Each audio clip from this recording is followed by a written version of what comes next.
Am I first? No, sir, you are not first. But you are much earlier than usual. I know usually you end up somewhere down in the end. We see sir coming in and like, oh no, I am late again. But you are not late again. You are here before the stories have started. So you are earlier than you usually are. So there's some improvement there. There is some improvement there. So how come when we fishermen get kidnapped, we don't see anybody in Parliament give condolences? I've seen some people make that point. I have seen some people make that point, and it's kind of true. It is kind of true.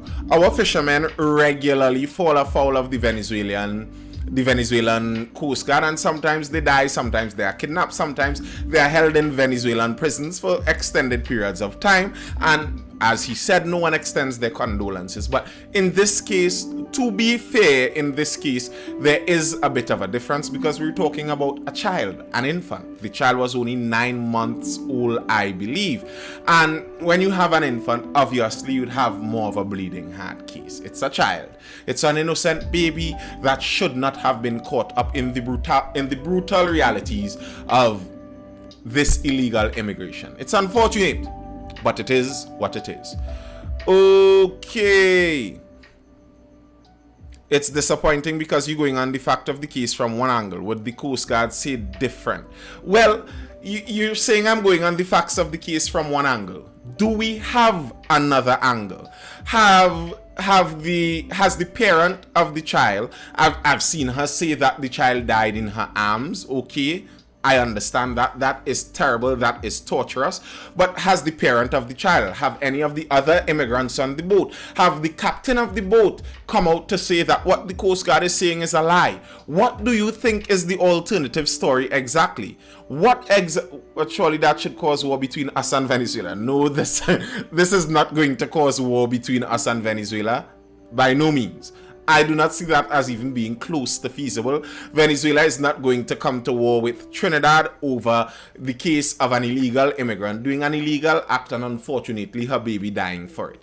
That's not going to cause war. And bear in mind, coming to war with Trinidad in the Western Hemisphere isn't going to be coming to war with Trinidad. That is ridiculous. But yes, as I was saying, it's disappointing, right? So what is the other angle you're talking about? I am only looking at it from one angle, okay, but that's the only angle there is. And I'm trying to think, when people are talking about this from some other angle, what is the perceivable alternative angle you're talking about? That these Coast Guardsmen came down into their small boat and saw the woman and her little baby and aimed at that woman and shot her on purpose. Really, that's the angle you're thinking about? That makes more sense to you? Honestly, that makes more sense to you than the story. To me, the story the Coast Guard gave is actually the most sensible story. It's the most likely story. That they attempted to stop the vessel didn't want to stop. The Venezuelans have been raiding our borders illegally, coming in illegally for quite some time now, and we don't have a regular occurrence of Coast Guardsmen just shooting and killing Venezuelans. It's not a common thing. So what do you think happened alternatively? That the Coast Guard vessel pulled up on this, saw these illegal immigrants there and thought, you know what, we are evil today, we're going to shoot and kill a baby. And then they shot so well that they only killed the baby, injured the mother, and the other 43 occupants of that boat weren't injured. If the Coast Guardsmen were looking to do a real massacre and they pulled out an automatic rifle and started riddling from a side, do you think it would have only been, unfortunately, I'm not happy it is, I wish it wasn't, of course, but do you think it would have only been one child? So I am not sure what other alternative story is even expected there. What is the other alternative story? That we have psychopath Coast Guard officers who go out of their way to murder 9-month-old babies. That story just doesn't make sense. You put that against an illegal smuggling vessel trying to ram. Bear in mind, and I saw our former prime minister speaking that they were supposed to maneuver. Listen, this is an inflatable body vessel. The body of this vessel is inflatable, and you have this other illegal vessel coming directly at you, looking to ram you. Their intention isn't to give you a love touch. That actually sounds more believable than we have a band of psychopath Coast Guard officers trying to kill babies out in our oceans. That just doesn't make sense to me. Good night, Ria. All right. Let's dive into the first story of the night. The first story of the night has a heavy dose of sadness, a heavy dose of worry, but a little sprinkle of humor over it also. Mom of murdered man. I warned him about town woman.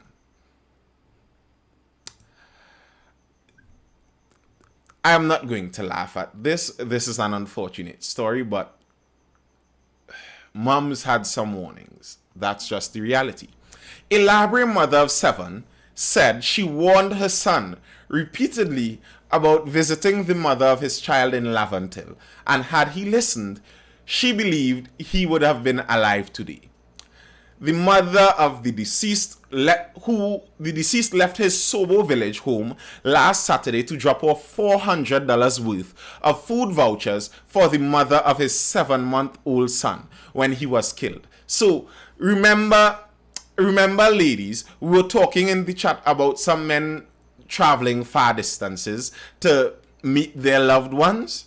So this guy, this 28-year-old man, left his home in Deep South and made the trek all the way to Laventille. His mother says, I warn him about town woman. Oh gosh, how do I read this? The love bandit man, no matter how good you treat them. This, I am stating a disclaimer here one time. Good night, Mad Dog Malik, what's up? I am stating a disclaimer here one time early on. This isn't Nathan Springer saying this. These aren't the words of Nathan Springer. These are the words of the mother of the deceased. I didn't say this. King JC67 says, not me and town woman, nah? Empress Rooney says, sure, he left his home to get her pregnant too. Okay, that may be true also. Yes, his mother says, I warn him about town woman. They love bandit man, no matter how good you treat them. Despite her warnings, she said her son loved his child bad. I told him put the money in the court. He was accustomed going there and spending weekends. Police reported that residents of Calvary Hill, Laventille heard gunshots around 1:45 p.m. on February 5th and found the deceased's body. His mother said he left home with over $8,000, but only the vouchers were found. She said her son worked part-time with the San Fernando City Corporation. So that is a very unfortunate situation, though. It is. Like, from just the surface level of the information there, this man left his home in Deep South to travel a 3/4 way across the country to deliver some resources for his baby. That was his intention, according to his mother. But unfortunately, it seems like he was killed before he even got the chance to meet her, because he didn't even get a chance to deliver those vouchers that he had planned to give to her. So, yeah, his mother is a smart woman, says Shy Panda. Rhea says, if you're accustomed putting it through court, why meet her with it? He isn't accustomed putting it through court. His mother says she told him that he should put it through the court. That's what his mother told him to do. What he was accustomed doing was going down there, and his mother did not like that idea because she says this is the mother of the deceased man. She says that the town woman loved bandit men. Eventually, the mother went on to say that she have nothing bad to say about anybody and she has no judgment to pass because there's a God and what goes around comes around. So she wasn't getting specific into blaming anyone, but mums had her mouth full to say. If he works for the corporation where he get 8K from, the guy could have saved up over time. He could have been going to make a down payment on something. I don't like those kinds of questions. That like if someone is of a lower income level, when you see them with a certain amount of money, they are some South Trinity 26 in mass. Yes, if you see them somewhere with a large sum of money, you're automatically supposed to be suspicious, and it isn't even that large to me. Oh God, I can't take on, but you ever had a tongue, girl, Nathan? No, I did not. No, I'm not a tongue guy. I am not from those parts. I am a central guy. So I am not from those parts. I do not know if what the mother is saying is necessarily true. But apparently yes, that is that same guy, Richard Glubman. That is the guy whose picture was posted on social media right before he died. In the report, it is reported apparently his killers took a picture of him right before they shot him. There's some disturbing stuff inside there. I don't know all what is going on and all what is happening. All I can say is what mums had to see. That's all I was commenting on. Nathan, do explore, Ali. I do explore. I am adventurous in visiting various parts of my country. I've been to town before, but I don't know. I don't have personal information to ascertain whether the allegations the mother of the deceased brought against the town woman is accurate. I do not know. All I know is that is her view. That was her view. Now, to give the police off topic, Bucks versus Lakers. Who you got? Bucks any day. Lakers struggling. But the police do have some comeback now, though. The police have made some comeback. Where you from? Strike me as an Arima man. I don't like that connotation. I am from Trinidad. I am a Trini man. I think it's suspicious. NFL Malik over on YouTube is saying, I think it's suspicious that they took a picture of him before killing him. I think that's very suspicious too.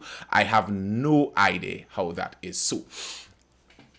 As for where I am from the wonderful Twin Island Republic of Trinidad and Tobago. I am from Trinidad and Tobago. That's where I am from. Let's not get into those location arguments because I don't even know the connotation you're all coming with.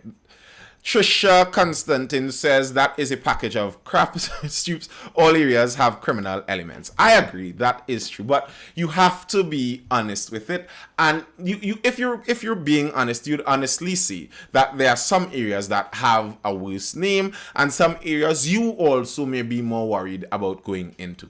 And if you're being honest, if you're talking from a mother's point of view, she may not be interested too much in the nuance of well, actually it's not all the parts inside of here, it's just a few bad apples are spoiling this area, and that might be true. But from a mother's point of view, looking towards the safety of her child, she may be willing to just paint that wide broad brush as wide as it goes. But yes, the police have saved some face. They have saved some face because the incident coming out of San Fernando on High Street this Saturday has had at least the appearance of some kind of resolution and some justice. 3 arrested, jewelry recovered following fatal robbery in San Fernando. South Division police officers arrested 3 men suspected to be involved in the fatal shooting of Andy Alberto Mercias on Saturday along High Street, San Fernando. Details follow in this press release from the TTPS. 3 men were arrested, a firearm and quantity of narcotics seized, and jewelry recovered following a manhunt for 4 suspects into the fatal shooting incident on Saturday along High Street, San Fernando. Acting on information received into a report of a robbery, Southern Division police officers mounted several exercises and searches, which resulted in the arrest of 3 male suspects aged 23, 28, and 31, all of Kings Wharf, San Fernando. During the operation, police officers allegedly seized a firearm and 5.56 kilograms of marijuana, 304 grams of cocaine, and an assortment of jewelry. The suspects are now in custody and are being interrogated, etc., etc.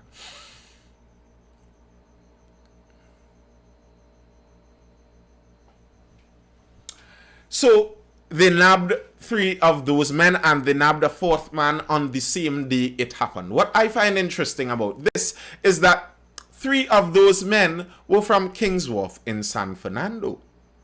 If I know my San Fernando geography, relatively well, isn't Kings Wharf basically at the bottom of High Street? So these men would have been robbing and murdering someone who, within a crowd that where someone in that crowd may have even recognized them.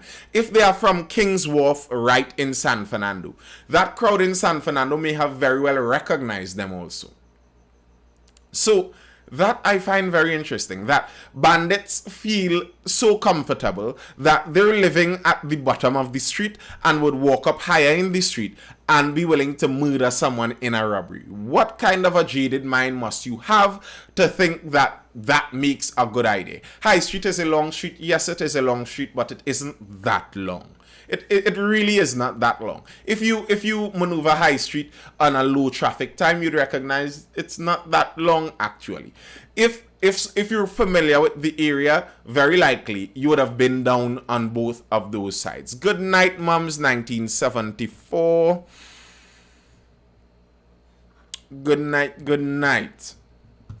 All right. And on top of that, the South Police seem to be on top of the scene even in other matters, because a car was stolen in South and in short time a man was held. Men were held. 2 men who allegedly stole a vehicle from the car park of a mall in South Trinidad were arrested by police on Tuesday afternoon. Police arrested the men and allegedly found in the vehicle a loaded revolver. So South Police seem to be on the ball these days. I just had to make sure and speak about this, because when they're slipping up, I also make sure and speak about that too. So it seems only fair that when they do something correctly, that we speak about that also. And they did in this case apprehend them.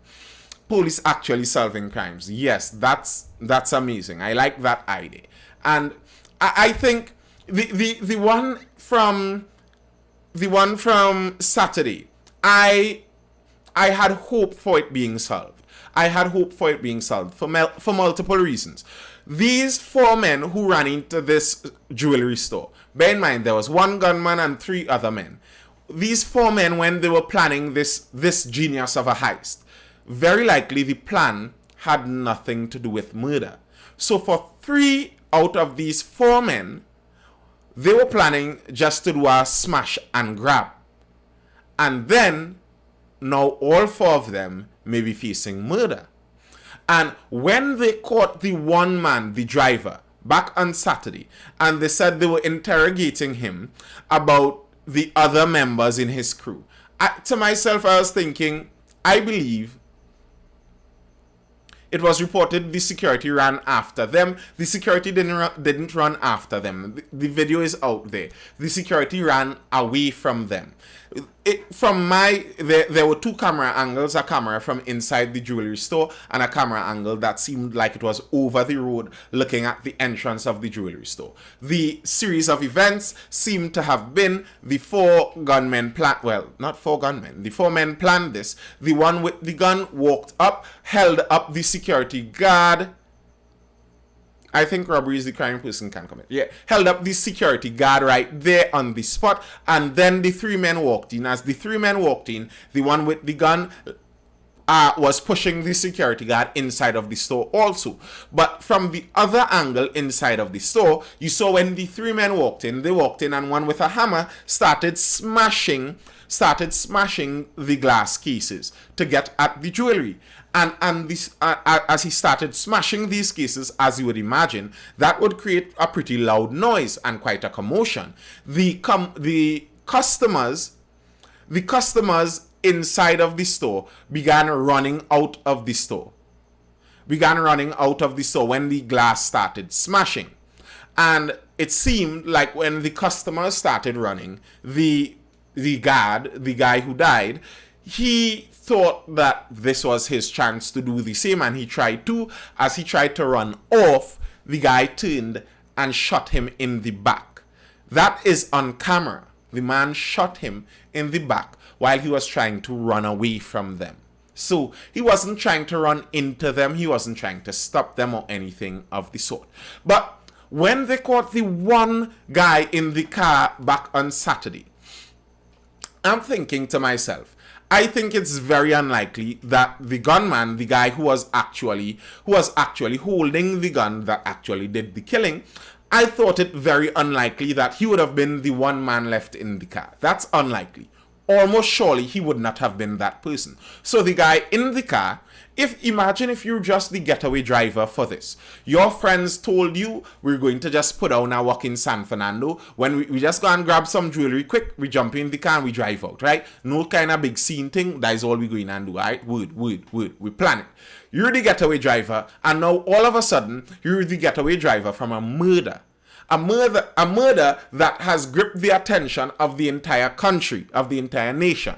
So when you are stopped now with this car and the police tell you, well, seeing as you are the only one caught, we are going to push as hard as we can that you are punished with all the crimes by yourself. Start to call names. That guy is in a position where maybe he could be, listen, I was just a driver. Let me make a few months for me being unknowingly a driver in a robbery. And then I will sell out these guys and you could throw the book at them and let them do the time for murder. So I wouldn't be surprised if car guy started squealing.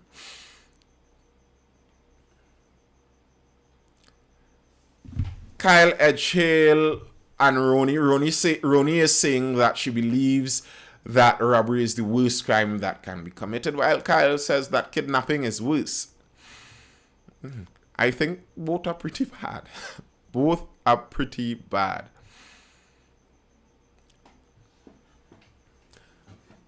So yeah, I think it's obvious. He would have whistled some tunes, and they rounded up the three men. And it seems like the information they got would have been pretty accurate because they found jewelry on the three men also. They found a weapon on the three men also. Wouldn't it be really lucky if the weapon also could be lined up with the murder weapon too? So all ducks in a row and it's finished.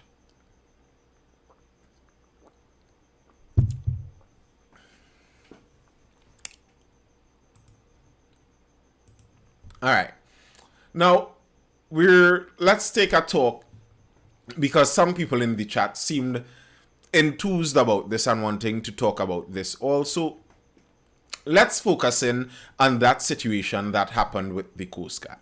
I've already said basically the way I see it, but our own opposition leader came out against the Coast Guard, apparently saying that the Coast Guard should not have shot because no one raised a weapon, no one should have shot.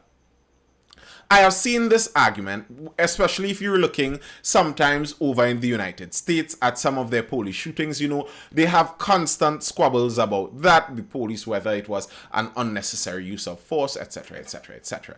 And many people have the assumption that the only way you can shoot at someone as a law enforcement officer is if the person first shoots at you. I think if people think for a moment at that thought, you would understand it's quite ridiculous. If you are law enforcement, the only way you can use the weapon that you have that is supposed to be able to safeguard you, the only way you can use it is when a bullet luckily misses you. That nearly seems at the level of when you go back in time and look at those wars during the United States Revolutionary Wars, etc., during that period, where you have all these soldiers neatly lined up in a line, clean the gun, pack in their bullet, their gunpowder, pack in their bullet, aim, watch the other side doing the same thing, hold, the other side sends a volley of fire, and you're on the front line. I find that so ridiculous. I am on the front line there, watching these men, and I am here watching them aim, knowing I am on the front line, and I have to hold. No, sir, I was not holding. No, it doesn't work that way. I understand back then it was a strategic thing, and it was in the timing and using the men and the manpower at the right time was how you got it done. Okay, glad for them. But I find that whole prospect ridiculous.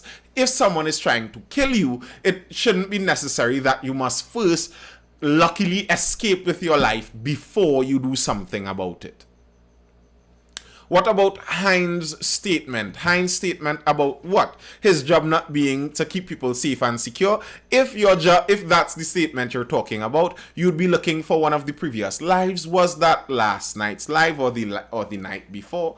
I am honestly not very sure. I think it's the night before. It could be the night before, where I spoke about Mr. Fitzgerald Hines yesterday. His statement. So, yes, it's there last night. Grand. You can go on Nathan Springer on YouTube. Be sure to subscribe. You'd be able to find most of the lives there. Last night's live, I must say myself, I found it to be pretty interesting, especially that bit about the CMO and the reason behind the ban on open fire cremations. I find that story to be massive.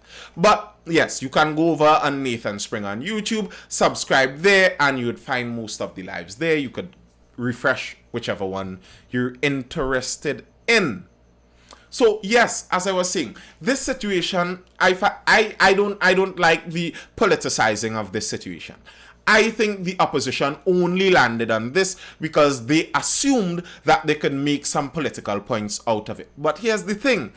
Dr. Rowley didn't call the Coast Guard and tell them the maneuvers to do out on the sea. That was not a political decision. Lambasting the Coast Guard in this case isn't showing bad. Hi, Chloe Nova TT. Who is this new PEP party? They aren't that new. They aren't that new, actually. So, but we're going to discuss that. Don't worry.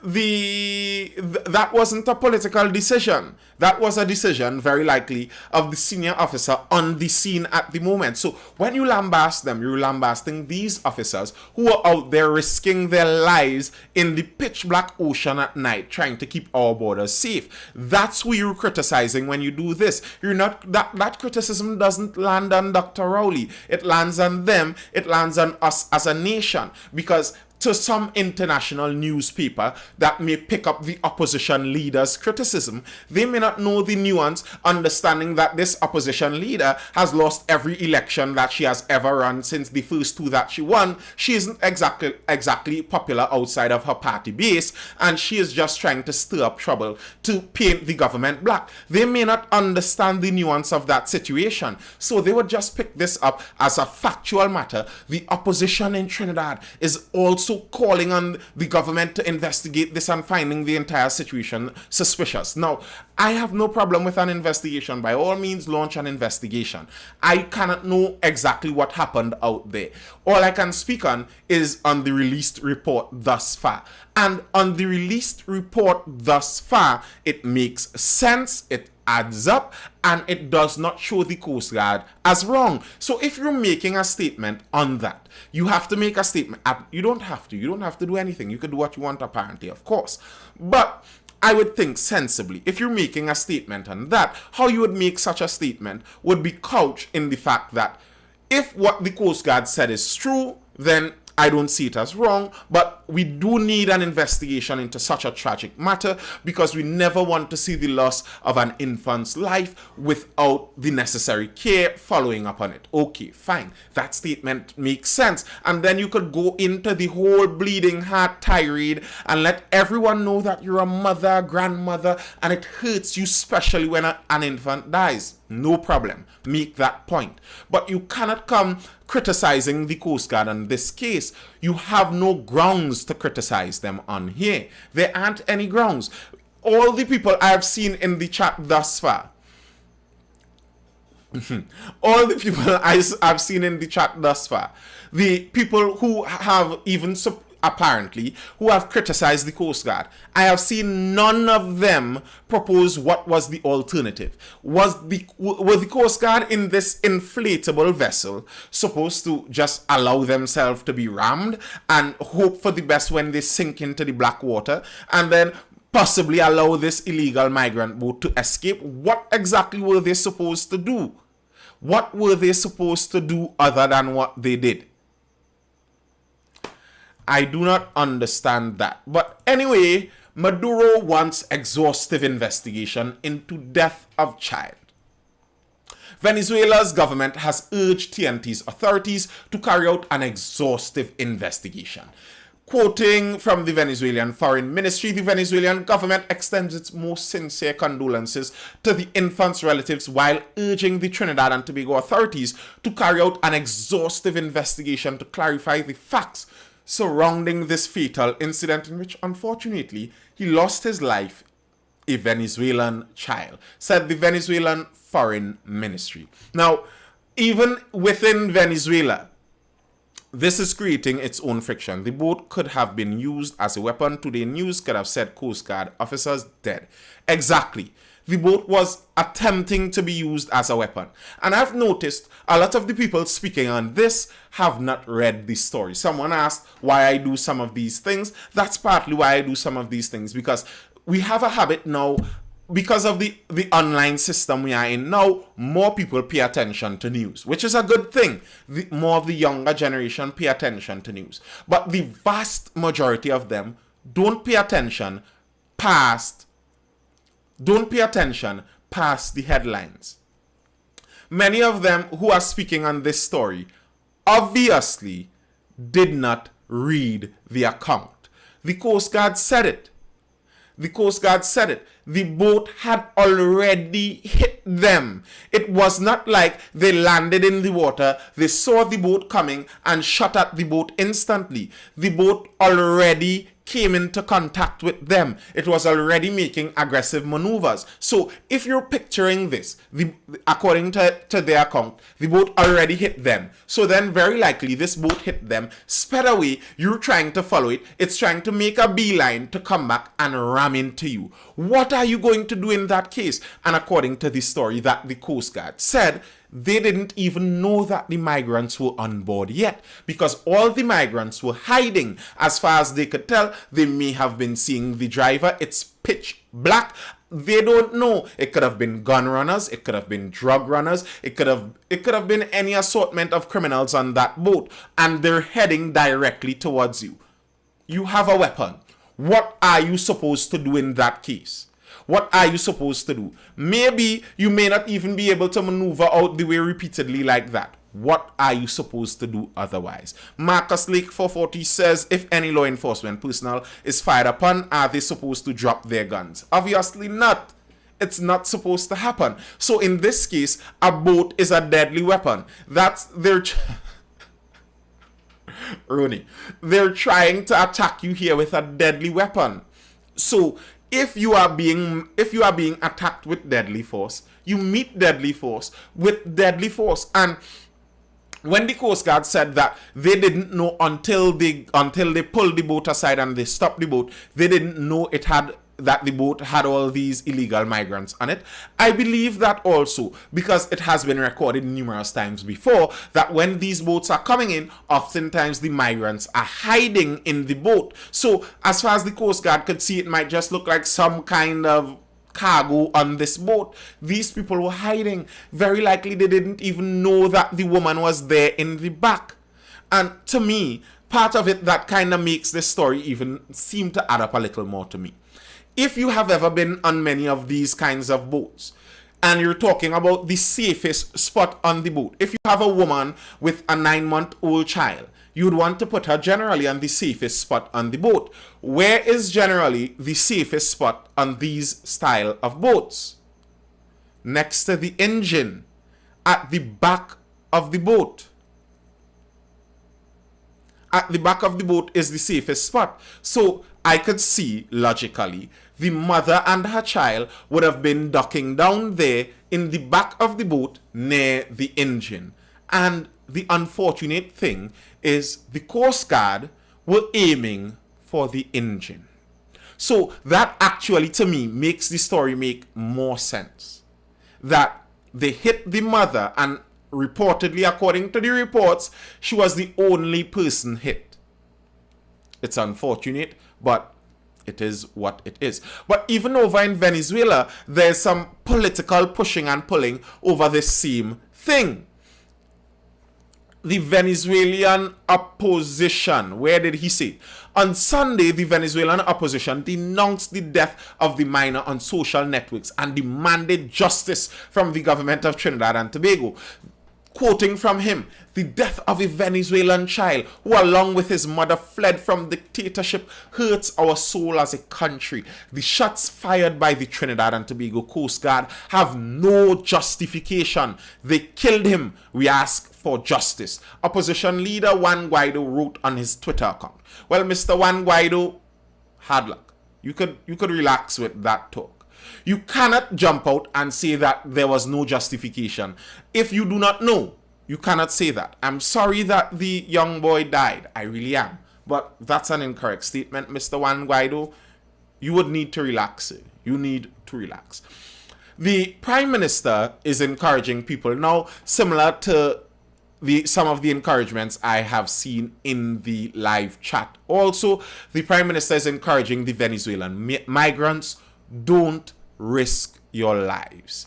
PM appeals to Venezuelan migrants. Prime Minister Dr. Keith Rowley is continuing his appeal to our Venezuelan neighbors to not be encouraged to risk their lives and the lives of others in illicit and dangerous border crossing.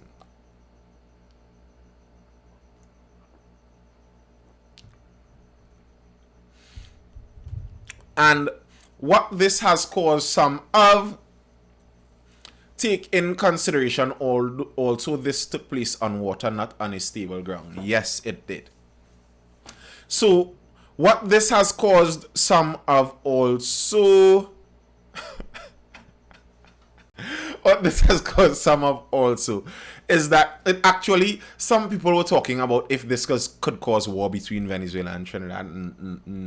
No, it won't. It seemed to have actually increased some relations. We're now having the ambassador that is being sent to Venezuela. His appointment is being fast-tracked, Major Dillon, and he's right now in Caracas, and they're having a meeting over that right now. So this seems to have actually fast-tracked some of the diplomacy between Trinidad and Venezuela. So it doesn't actually seem to have led towards the war that some people presume it may have led towards. Okay, we're moving on now to the election that happened over in Debe.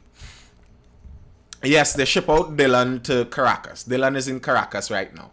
We're talking about this election. Last night on the live, someone asked me who won this election, and I laughed. I can't even remember if I answered. I laughed. I didn't know at the time, but I think we all knew at the time. We all knew. An election in Debe, there's one winner. There's one winner, obviously. The UNC wins Debe South by landslide. PEP beats PNM.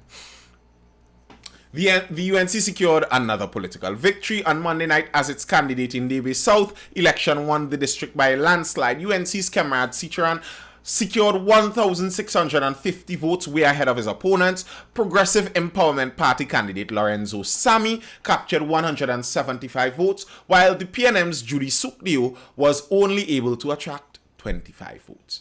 Yeah, no way PNM can win in Debe. They weren't going to win. PEP actually stood a better chance, and that's a promising sign. That is actually a promising sign. This was a by-election. Let me see if I can get the name of the deceased councillor. The by-election became necessary after the death of local government councillor Purushottam Singh on February 14th last year. Left the seat vacant. So when someone dies while occupying one of these seats, a by-election must be held, and the by-election was held because the councillor died while still serving as the councillor for this region. So the election was obviously won by the UNC. Interesting in this, though, is the obvious winning up on top, at least over the PNM, of the Progressive Empowerment Party. The PEP is making some movement, which is a positive thing, I think, for this country. I think more parties, to kind of spread it out, it would actually be a positive thing. But what this also shows is that the UNC's hold on the Deep South region is very strong. Very strong not only in the sense of pro-UNC, but very strong in the sense of anti-PNM, where a relatively new party could go in there and they would still garner more votes than the party that is in governance inside of the country. But the point I would make on this, the real point that I would make on this election, is not that the UNC won. I don't think that's the main point, because I wouldn't say the UNC won. No votes won. The people who chose not to vote. Voter turnout in yesterday's Debe South by-election was 26.07%. 26% of the people that are qualified to vote in that region cast their vote. Today, the Elections and Boundaries Commission announced the preliminary results for the poll. It says there were 7,124 registered voters, with the UNC's Kemrad Sicharan receiving 1,650 votes. So the vast majority of people had no interest in voting. That tells a despondent story about politics in our country.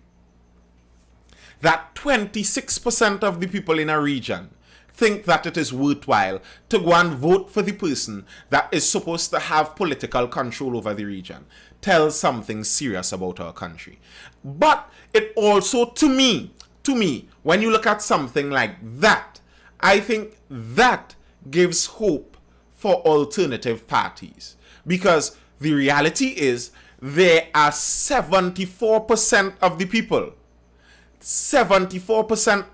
in that district. If you can appeal to them and can get them to vote for you, they would blow away any other competition. 74% of the people do not vote. They do not see it as being sensible. They do not see it as even having a point to voting. But we can't go there and get jobs like they get jobs here. I'm not sure what you mean, sir. If you're talking about Venezuela, then no. We cannot do that. Marcus Lake 440, the PP is gaining traction and they might be the opposition next election. I don't see that happening, unfortunately. The thing is, I don't see that happening because the UNC has too many safe seats. The UNC in its present incarnation, I do not see them winning an election. The country has refused the leadership of Kamala Persad-Bissessar over and over and over and over and over and over and over again. I do not see her winning another election, not another national election. The unfortunate thing for the UNC party is that she has very strong support within the party, but outside of the party, not so much. So the UNC, I do not think the UNC can get rid of her that easily, and I do not think that the country, the electorate on a whole would choose her that much. But the UNC has too many safe seats. Even though the PP made some traction in DB, they still didn't even come close. And I think on a national scale, they would move even further away. The PP, as some people were pointing out in the chat, I think the PP struggles finding people to believe in their leader. That's part of the problem. And the reality of the kind of politics that we deal with in Trinidad, the kind of partisan politics we deal with has a lot to do with the leader. That's just the fact of the matter. It's not just about the party, it's about the leader. And if people look at the leader and they see that I do not want this person leading my country, then it becomes difficult. Yes, he says that he stepped down. I have heard that, but he has stepped down. Then you saw him back up. Then you saw him back down. There just doesn't seem to be a clear denotation of what is the portfolio going on there. So I am not sure how it all goes. The PP had hope. To me, the biggest hope of a movement in the political landscape in Trinidad was the Congress of the People before 2010.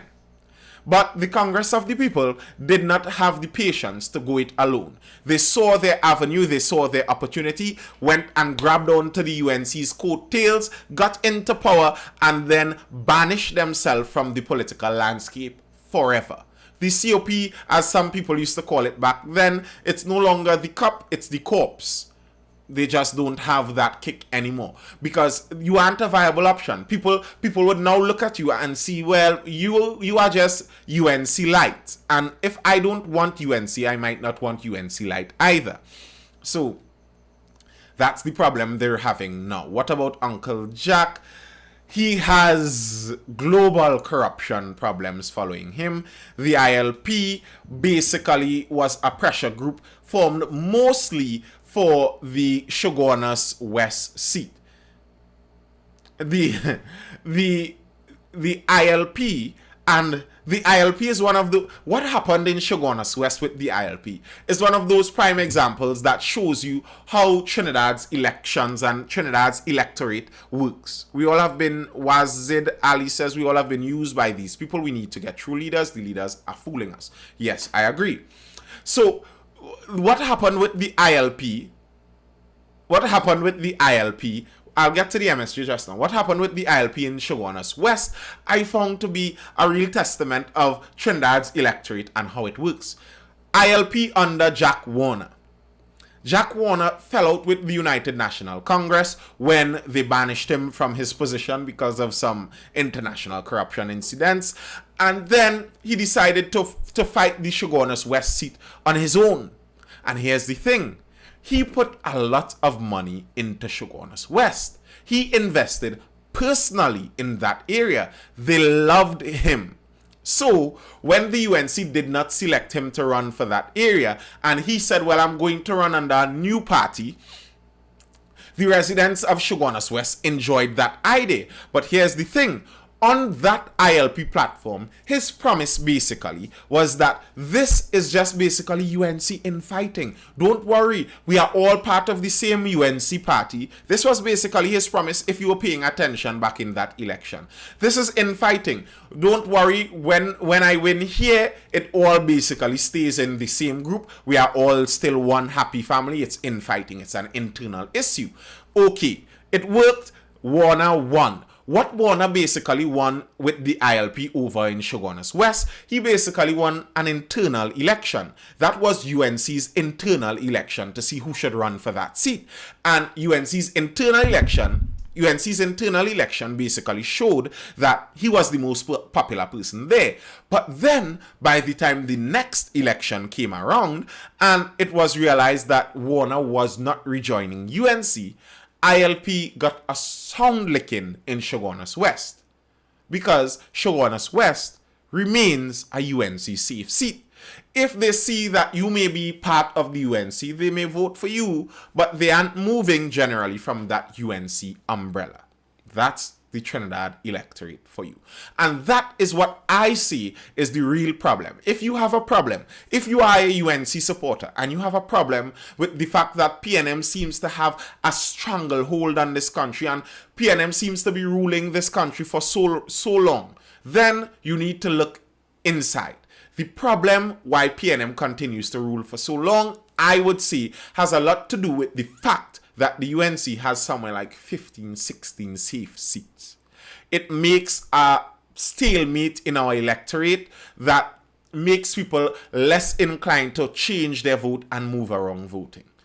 The PNM does not have that same number of safe seats, just by the way. So how are we going to break the red and yellow? Hopefully by talking more like this. Hopefully by talking more like this we can. And the thing is, your hope shouldn't just be in getting the right person in there, because very likely even the right person in there may not be able to solve it. The hope is changing the culture of the country so much that the country itself learns how to better function even outside of good political help. It's a matter of culture. Back where we at now, we're talking about the day by election, Rhea. What else are you going to add to that background? There is a lot in the background, isn't there? Is it MSG? All right. This is my problem. And it could seem, I know, maybe to some, like I have a problem with all, but I do. The problem I have with the MSG, the Movement for Social Justice. For one, anyone familiar with online life for the last decade a red flag should be sent up when you hear those words said together. Social justice. One of the reasons I understand fully social justice and what they mean, but one of the reasons I don't like it is that justice is supposed to be justice. Justice is supposed to encompass what is supposed to be social justice. And sometimes when you separate it,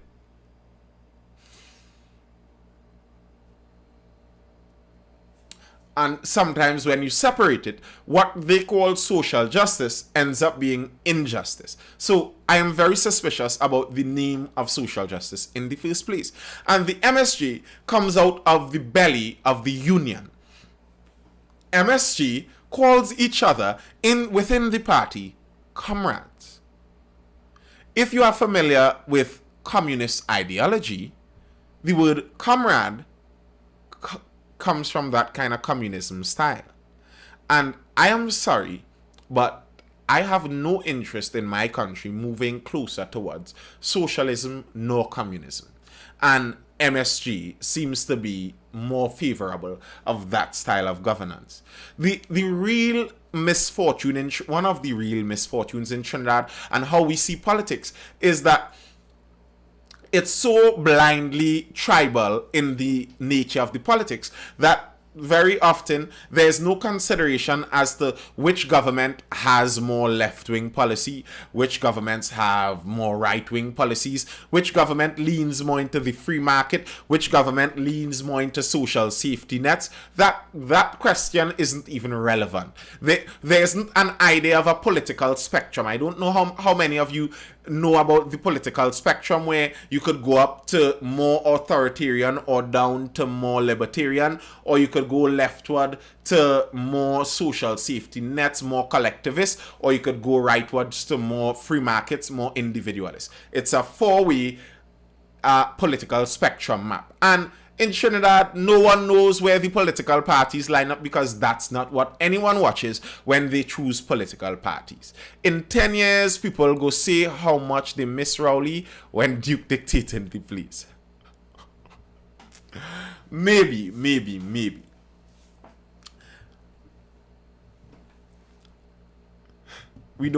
J. Chris says we don't even use the map. No, we don't. That's inconsequential to the Trinidad political discourse. No one cares about anything about that.